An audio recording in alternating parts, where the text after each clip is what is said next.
Good morning, folks from Nairobi. Today I'm going to talk more about these language barriers. This has really been weighing on me, and if you notice over there, there's a mother with her puppies laying where I've been sitting studying here in the garden. You know, in the beginning with your children there are no language barriers, but as they grow older, language barriers begin to be erected. It's life. I think a lot of our language barriers with God have to do with the fact that we don't want to be comfortable. It's the same way with children. When we clear our spiritual language barriers with God, it requires us to have a burden. I think we've gotten used to having things easy. We go to church for our midweek service and our Sunday service. We always used to say we weren't denominational folks. We have become just like them. A lot of our churches are a lot like country clubs. They resemble country clubs more than they resemble churches. We have many churches that have reestablished regular prayer meetings, and the power of God's evident in their services. However, I'm worried about the ones that are on the fringes. It's time for us to be like Habakkuk. Habakkuk 1:1 says, "The burden which Habakkuk the prophet did see." And then Habakkuk 2, verses 1 through 4 says, "I will stand up on my watch and set me up on the tower, and will watch to see what he will say to me, and what I shall answer when I am reproved. And the Lord answered me and said, Write the vision, and make it plain upon the tables, that he may run that readeth." I'm sorry, it's just Habakkuk 2, verses 1 and 2. Few things to notice in these passages. Habakkuk didn't just have a burden. He saw the burden. Kind of like this mother puppy here sees her puppies over there. That's her burden. Those puppies, those babies are her burden. He said he would stand on the watch, and that's what she's doing. She's watching them, protecting them, making sure they're okay. He said he would sit on the tower. He said he would watch to see what God would say to him. He said, "What will I answer when he corrects me?" Then God speaks after Habakkuk had prepared himself. But we have to have a preparation period. God says, "Write the vision." God says, "Make it plain," or in other words, make it so that they understand. Make it so that when they read it, they know to do it and to do it quickly. While Habakkuk is considered a minor prophet, in my mind I believe he had a word for us today that is major if we would fully comprehend what he's saying to us. In applying this, I think some of us don't have a burden. There are some of us who have not only seen the burden, who not only have a burden, but have seen the burden. You see, when you see a burden, it haunts you. It's kind of like this stack of stuff here in the garden. It haunts you until it's cleaned up, until it's gotten rid of. And that's the way our burden should be. We should have a burden for the lost and the dying and the sin in the world.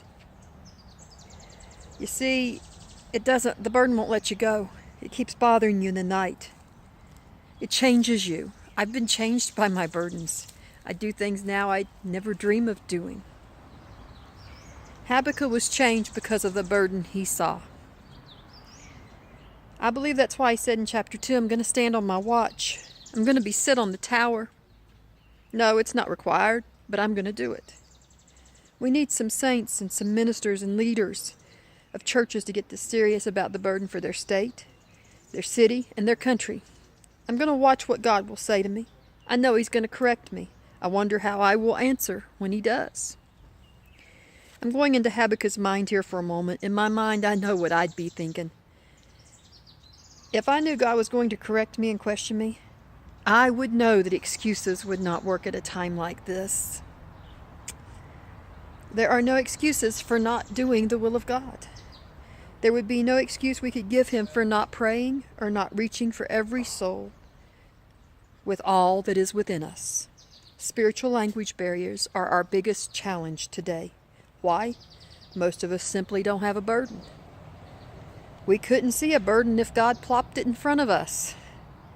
I wonder how many will go hide themselves away in the attic of their church like Elder Brother Kilgore did and pray for revival. Or go to the woods like maybe Brother Stone King talks about doing. Go somewhere completely alone, just you and God, until you hear from heaven. We want God to speak, but we are unwilling to spend the time necessary by ourselves with just Him. After Habakkuk prepared himself is when God spoke. God was specific when He spoke. He told Habakkuk to write the vision and to write it in such a way that those that read it would know exactly what to do and that it would be easily understood and comprehended. God wanted to make sure there was no spiritual language barrier.